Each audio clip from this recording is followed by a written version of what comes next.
Dvieļu deja. Tu dejo kāzās kā rituālu deju ar goda dvieļiem, kā sacensību deju un arī kā izrādīšanos.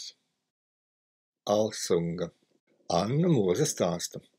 Krustadāncis, ko dejo ar dvieļiem. Dejo 2 pāri, 4 dejotāji, tātad 2 puiši un 2 meitas. Esot dejojušas arī tikai meitas.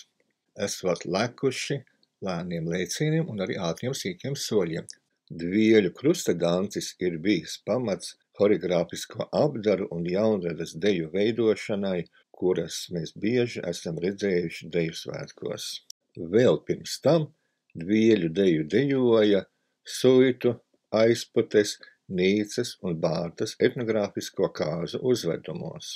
Ļoti atšķirīga no iepriekšējās ir Kazdangas dvieļa deja, kuru Jēkabs Stumbris iekļāvis sava izdevuma dejosam latviski 2. burtnīcā.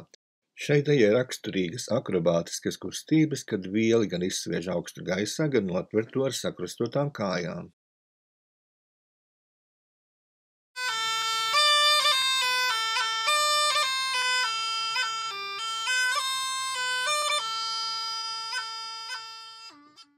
Latvijas Universitātes profesora Jura Plāķa folkloras pierakstos atradu šādu stāstu.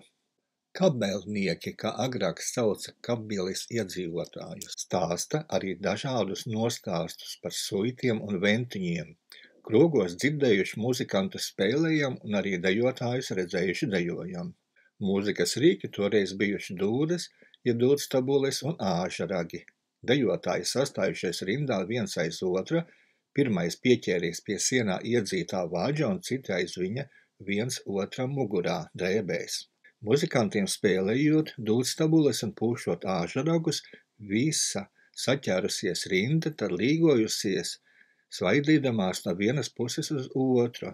Tas viss bijis viņu dancis.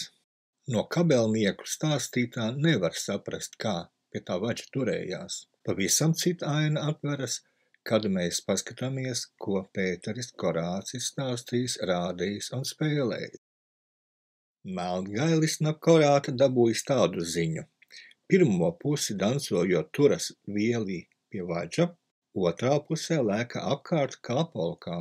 Pateicoties Jēkaba Stumbra 1940. gadā publicētajam aprakstam, mēs varam uzzināt, ka Alsungā dejotāji lekuši lēnām un ātrāk mainot kājas, tātad žīgājot.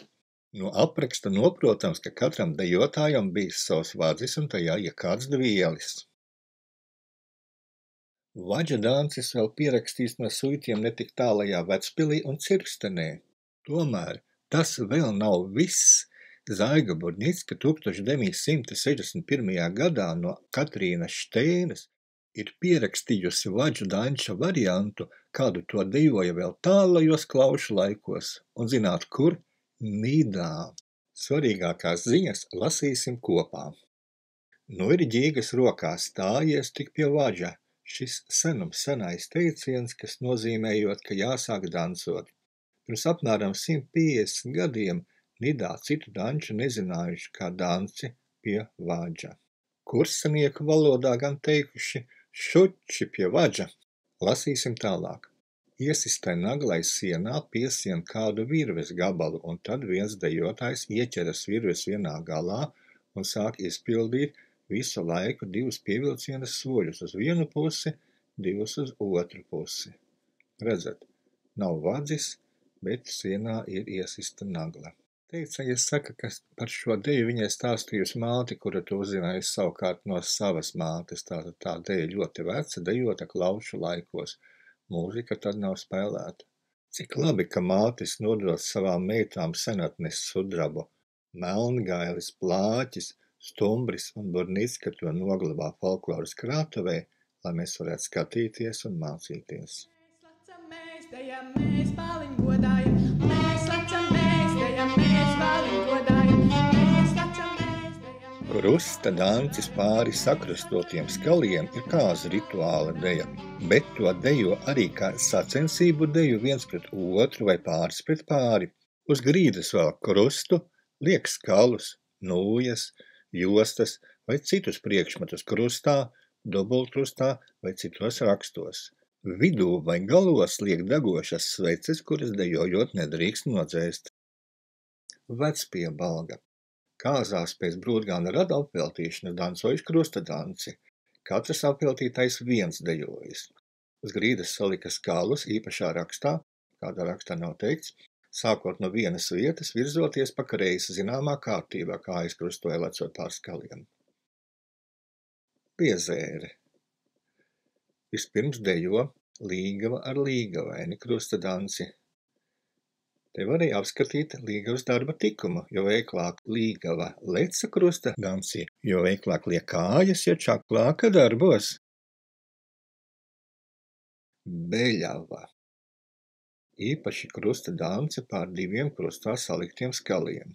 Tātad mums jau zināmais, ka dejo pāri skaliem. Nav ar dvieļiem, ar skaliem. Kārsdaba. Dejojuši kārsdabā krustadanci. Ievērosim, ka šo pierakstījusi 1. A klases skolniece Maija. Folkloras krātuvē glabājas Jūlijas Freimanis stāsts par vismaz 140 gadus senu dejas dziesmu no Jaunpiebalgas, ko dejoja skalos meita pret tēvu, un tēvs atbildēja leca pretī.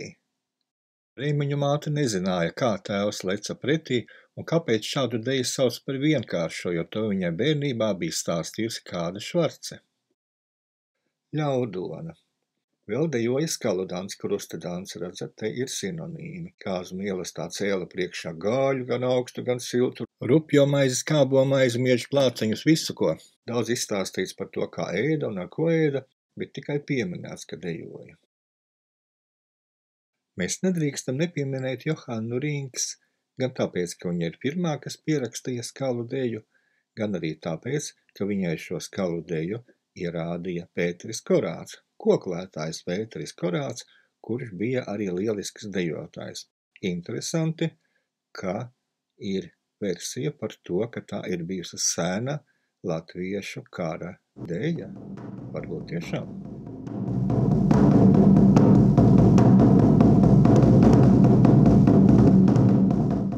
Vismaz 3 dejas pierakstītas nesen un atjaunotas arī netik sen.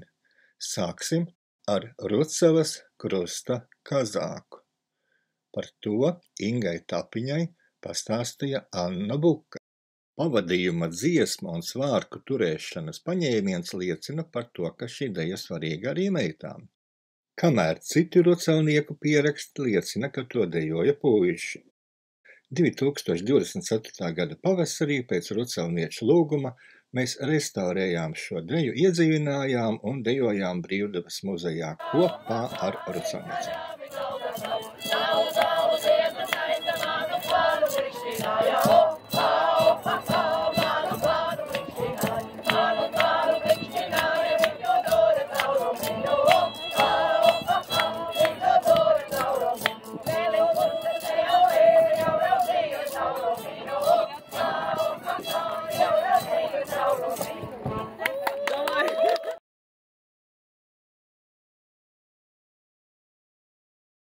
Sauc arī par krustadānci Skrudalienā. Tāpat uz grīdas nolika krustu, bet sauc arī par mikitu. No kurienes tāds mikita? Izrādās gan no lietuviešiem, gan no baltkrieviem, kur ir tāda dziesma. Ciblas ūdeņciemā mikita bija puišu veiklības deja, nedrīkstēja sadurties, vajadzēja dejot pēc iespējas ciešāk viens otram, dejoja pa labi, pa kreisi, pa labi, pagrieziens pa kreisi, atkal pa kreisi, pa labi, atkal pa labi, un pagrieziens pa labi. Abiem dejotājiem bija ļoti veikliem jābūt. Sarmīta Teivāne savos studiju laikos 90. gadu sākumā vāca folkloru Līksnas pagastā, Vaikoļānos un Augšpolē. Viņa pierakstīja skalu krustadanča variantus, ko dejo pie dziesmas Mikita. Latgaliski dziedot Mikita, Mikita, tava sīva Brigita, krustadanci dejoja vairākos Latgales pagastos. Piemēram, Bērzgalē puisis meitu dancināja zem rokas, un tai pašā laikā bija sparīgi jālec. Kas svarīgi Sarmītas gadījumā? Viņa Savu pierakstīto horeogrāfisko folkloru neslēpa zem pūra, bet lika lietā, iemācīja to svātras dejotājiem un skatāmies, kas viņiem sanāca.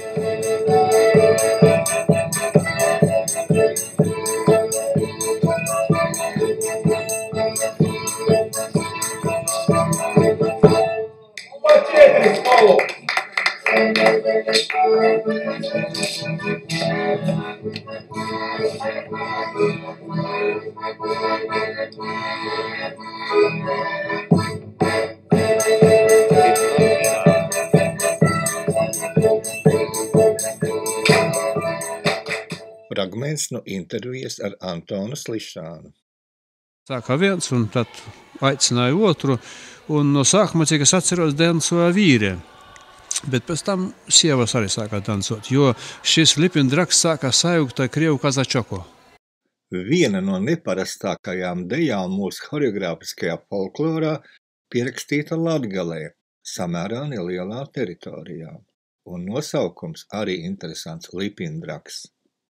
Antons Slišāns, ar kuru daudzreiz tikos pulkā Ēmu un Baltikā, iesākumā bija pesimistisks par iespēju atrast šīs dejas pēdas, jo teicēja, ar kuru viņš bija ticies 80. gada sākumā, jau sen bija mirusi. Tomēr, kad Antons uzzināja, ka viņa mātes brālis Broņislavs esot stāstījis par šo deju, ar šiem jaunumiem viņš atbrauca uz Rīgu, atnāca pie manis uz Rīgas latviešu biedrību, un mēs spriedām, kā varētu Lipindraku atjaunot. Ļoti priecājos, kad uzzināju, ka Antona dēls Andris arī ir ieinteresējies par Lipindraku, un upītē viņa pamazām to dejo, un ne tikai dejo, bet arī 2024. gadā braucot pie tautas muzikantiem, ir šo to interesantu uzzinājuši gan par akrobātiskiem trikiem, gan, ka to dejojuši pie jebkuras jautras mūzikas. Negaidīts pārsteigums man bija teicējas Annas Makovskas teksts, ka Valdzenā dejotājs Sparandāncis ir tāds kā Lipindraks Latgalē. Man tēvam māsas vīrs, vecais Ernests Tomkūs, tas spēlē vienu mūziku gabalu, kas bija līdzīgs tam latgaliešu Lipindrakam, kur katrs varēja lekt kādu izdomu, kājas izspādīt, uz augšu palekt vai pietupties. Tagad pavērosim divus video ierakstus. Pirmajā pirms 5 gadiem filmēts, kā Lipindraku izprata upītē, bet jaunākajā kā Franču licejā. Līdztekus dzejoļiem un dziesmām, kā jau kārtīgos pilngadības svētkos pienākas, notika arī dažādi pārsteigumi, to vidū Latgalē tā dēvētais Lipindraks, kura laikā pasākuma dalībnieki un apmeklētāji, gan arī pasākuma vadītājs Jānis Skutelis sacentās izveicībā un triku meistarībā.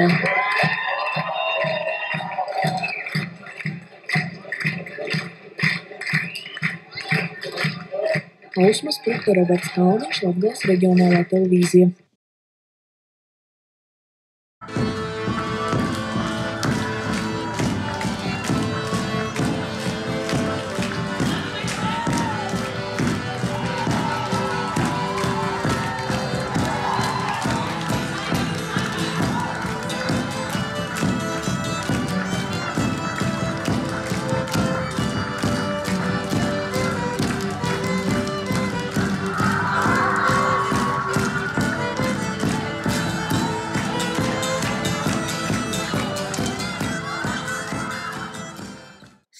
Stop, ne tik strauji. Atvērsim karti un paskatīsimies, cik un kurā vietā mums pierakstītas krustdejas ar dvieļiem un ar skaliem. Lai gan goda dvieļi un darbības ar tiem zināmas visā Latvijā, tomēr dejošana notikusi tikai Suitu novadā un Tūtam, kā arī Lejaskurzemē. Tāpat kā dvieļu dejai, tā arī tam līdzīgajam vačdancim ir daudz variantu un variāciju.